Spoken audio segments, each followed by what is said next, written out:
করছিল, আমি রাখা মাত্র হাঁপিয়ে গেছে।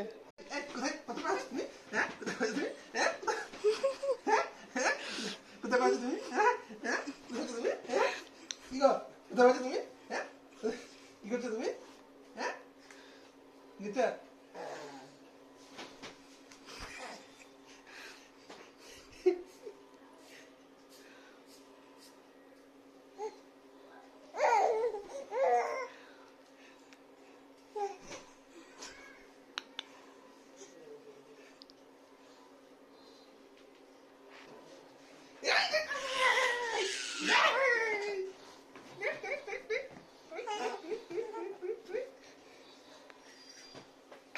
ভালো করলো না। তুমি না আলে করছে নাকি তোর সালা? তুমি তোমাকে দেখে মনে ভয় পাই। আমাকে ভয় পায়? আমি তোকে ভয় দেখাই না, শুধু আমি একটু বলি যে ঠাস করে চড়াবো। এটা আবার করো।